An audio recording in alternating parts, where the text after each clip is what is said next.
Alright guys, how's it going? Welcome back. As you've probably worked out because I'm on the wrong side of the car, I'm in sunny Spain. Malaga, to be precise. And I'm in this third generation Audi A3. I love being back in Spain. From the minute I touched down in Malaga airport, I just feel totally stress-free. I picked up this car from Malaga Car at the airport, and I've been using it all weekend, and I quite like it, to be fair. I was looking through all my old videos because I thought I must have done a video with an Audi A3. They're a really popular car. Anyway, I hadn't. I don't know how that one slipped the net, but it had. As of today, though, that's changed. The Audi A3 has been around since 1996, and they're incredibly popular, and you can see why. It's a well-built, quality, capable car wrapped up in a compact package. They're very popular all over Europe, even more so in the UK, where everybody wants a flash badge and a cheap finance package. Over the years, I've had lots of them from all the generations, and they're all, on the whole, pretty decent. The first generation was okay, the diesels were better than the petrols. They always looked good painted in Mauritius blue.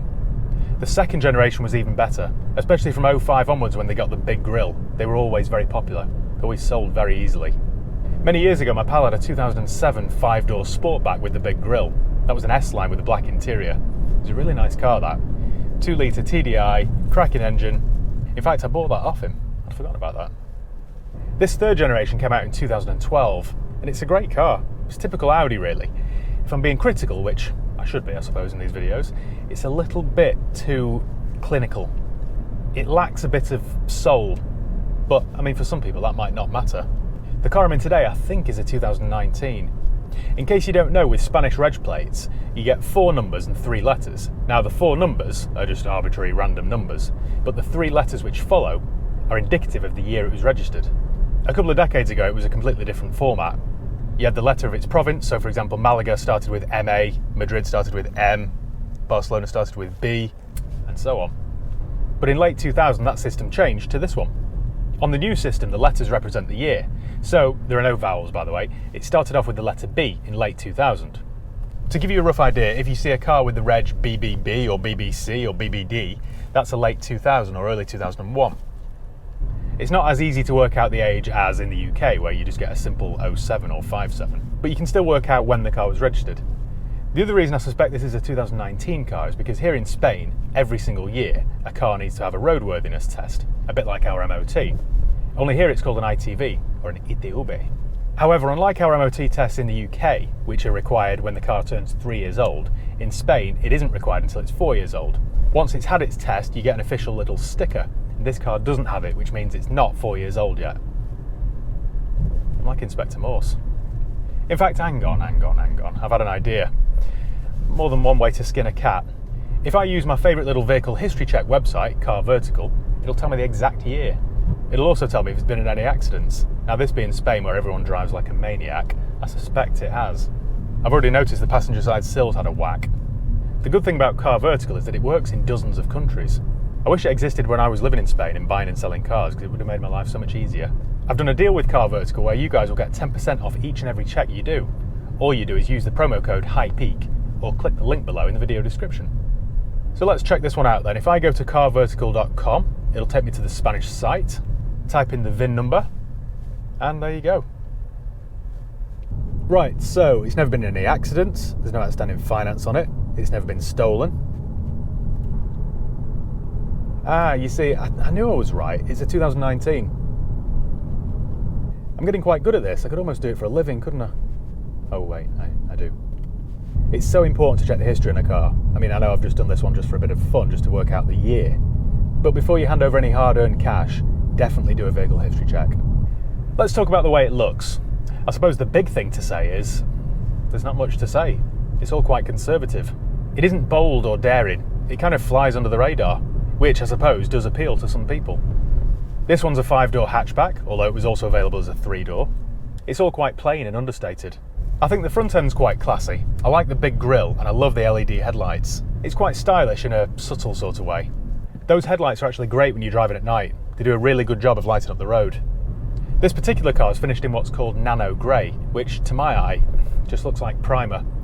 Looks like it hasn't had its final colour yet. That might just be me though, because it is quite a popular colour. Each to their own. There are several different trims available. There's an SE, a Sport, an S-Line. Now I would go for an S-Line because they just look a bit sportier and they're far easier to sell. The SEs with the small wheels do look a bit dull. I do think the A3 is a better looking car than the equivalent 1 Series. Unless we're talking about the M140i, which I like, I'd have an Audi A3 over a 1 Series any day of the week. Moving inside the A3, it's more sensible, conservative German design. It's all very clean and functional and minimalistic. You've got the screen which pops up out the dash, which displays all of your information, including the sat-nav and the DAB radio. But at the touch of a button, it can disappear to where once it came. What's good is that it's all controlled by this rotary dial down here, and it's very easy to use. It's very user-friendly. I'm a serial radio switcher, so I just like to flick through radio stations all the time. In fact, when I'm out with a pal, he always has a whinge at me. Would you just leave the radio station alone? But the minute I hear a song I don't like, or an advert, it's gone. And with the Audi A3, that's very easy to do. Something else that's good about Audis, which I've commented on in the past, is you get a nice little volume button here, which as you're driving along with one hand on the wheel and your other elbow resting on the comfortable armrest, you can just control the volume nicely. Perfect. I've recently criticised other non-Audi cars for not having that volume button, and every time people have commented and said, "No, you've got one on the steering wheel." Yes, I know that, but it means moving your elbow. And why should you have to do that? He doesn't know what day it is. Nice Abarth though. I actually really love the layout of the interior. It all makes sense. You get 2 big cup holders, which are perfect for your keys and wallet and sunglasses. You get a USB point down there. You get a nice comfortable armrest with more storage underneath. You get decent door bins. You get a good sized glove compartment. It's all nicely done. The materials they've used are also very high end. Everything feels upmarket. All of the buttons give you a satisfying click. There are no silly touchscreens. The steering wheel's trimmed in nice leather. It's all very good. The heater vents look a little bit unfinished though. I can see what they've tried to do. I think they've tried to copy Mercedes' design there and try and make them look more industrial. But these just look like something's missing. As an optional extra, you could have selected the virtual cockpit, which basically replaces all these analog dials with a screen. And that screen's fully customizable. You can have it as a full map screen or, well, pretty much however you like it. I rented an A3 in Italy a few years ago and that had that virtual cockpit. And that full map screen made navigating the chaos of Rome just a bit more bearable. Up front there's plenty of space, plenty of headroom, plenty of legroom, plenty of elbow room. I mean, bear in mind this car's been designed for big, tall Germans. If you're a taller person, you just won't have any worries. This model has keyless entry and keyless start, so you get a nice little engine start button here. Weirdly though, they still give you the old-fashioned switchblade key, only there's no ignition to put the key into. Weird. I also like the fact that on this automatic model you get a proper old-fashioned gear selector, rather than that weird-looking gear selector like you get on the new Golf, which looks like a men's electric razor. Moving back, the rear space is typical of a car of this kind. Although thanks to a slightly longer wheelbase than its predecessor, legroom has improved slightly. Still, if you're giving your mate a lift who's a tall adult, they wouldn't want to spend a long time back there. It's alright if you give them the lift to the pub or the train station, but they wouldn't thank you for a long road trip. I'd say it's perfectly usable for children though, and there are ISOFIX points there for the kiddie seats. The boot isn't a bad size either at 365 litres, and the seats fold flat. It's perfectly big enough though for a couple of suitcases. The whole car is just very functional and usable. Regarding the way it drives, it's all very easy, very pleasant. Just don't expect any more than that. It does ride very well though. It's quite supple, it isn't crashy or overly firm. It's all quite easy to live with. This petrol model though, especially when mated to this automatic gearbox, it's a little bit underpowered. This twin clutch gearbox is a bit too easily confused, which can be quite worrying. I imagine driving this around a flat city centre, you'd never discover any of these flaws. But here in this part of Spain where you're up and down hills constantly, it isn't the best. The thing is, driving in Spain is nothing like driving in the UK. There's no point being polite or courteous, because that's a sign of weakness, and you mustn't show a sign of weakness, because you'll just get bullied off the road. You've got to force yourself into gaps, you've just got to go for it, and this car doesn't really deliver. You need something that will respond instantly, and this doesn't.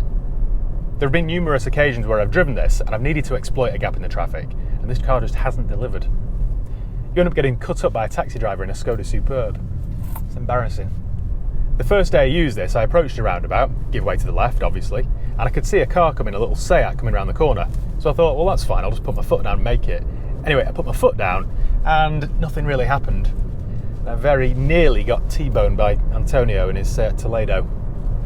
See, like now I'm approaching roundabout. If there were a car coming now, you'd put your foot down, and for probably 2 seconds, nothing happens, which can be quite terrifying. Also, my driveway is quite steep, and because this is a twin clutch box with no torque converter, you don't get that creep that you get on a standard auto. This also has an electronic handbrake rather than an old-fashioned one, so there's no way of doing a hill start. So you have to turn off the handbrake, and the car will hold itself. But the minute you tap the accelerator, it does start to roll back, which again can be quite worrying because I don't want to roll back into my gates. Just to get off my steep driveway, you find yourself having to really hammer the accelerator and keep your fingers crossed and hope for the best. I'm convinced that if this were my own car and I was doing that every single day, it wouldn't be long before I was into a new gearbox. You just get the impression that this S-tronic gearbox will give up the ghost, so I'd probably go for the manual instead. Another thing, this turbocharged petrol engine can be quite unreliable. I've had a few issues over the years with blown turbos, bad timing chains, worn piston rings, excessive oil use. There have been a few instances over the years where they've needed major engine work at 60,000 miles, and I just think that's totally unacceptable. You get the sense sometimes with VW Audi that they make the cars to last 5 years and that's it, which when you're paying so much for the car to begin with, again, is unacceptable. This is one of the rare occasions where I think the diesel's the better one to go for. I'm not usually a proponent of diesel cars, as you well know, but I think the 2-litre diesel engine generally is better. I've just driven past Lorraine Kelly's house, where my father and I made some gates for her many, many years ago. More useless trivia there for you guys. We're just driving up now through Mijas Pueblo. It's a beautiful little whitewashed Andalusian village built into the hillside with views down to the water. They also offer a 1.6 litre turbo diesel, which is good for about 70 miles per gallon, and it benefits from things in the UK like free road tax. If you want low running costs above all else, I'd suggest a manual diesel. Having said that, you can run into standard diesel issues such as EGR valves, DPFs. The diesels have a timing belt which needs to be replaced, which again on the bright side is cheaper to replace than a chain on a petrol, which can be a common issue. So on the whole, reliability wise, they are a bit of a mixed bag. The trouble with these kinds of cars in the UK are they're bought mainly by people who can't really afford them. They're bought by people who think they can afford $250 a month but then they don't get it serviced. They're bought by people who just want a nice badge. So by the time you buy it and you're the second or third owner, it might not have been looked after. So if you're looking for one, make sure it's got good service history. Make sure the timing belt's been replaced on the diesels. Make sure the engine light isn't on if it's a petrol. On a standard petrol, if the engine light's on, it's usually a coil pack or spark plug or something like that. But on an Audi, it could be something catastrophic. One good thing with the A3 is it's available with Audi's Quattro four-wheel drive system. This isn't, this is just front-wheel drive, as most of them are. But handy to know if you do need four-wheel drive. In summary then, the whole car is good enough. It's big enough without being too big to park.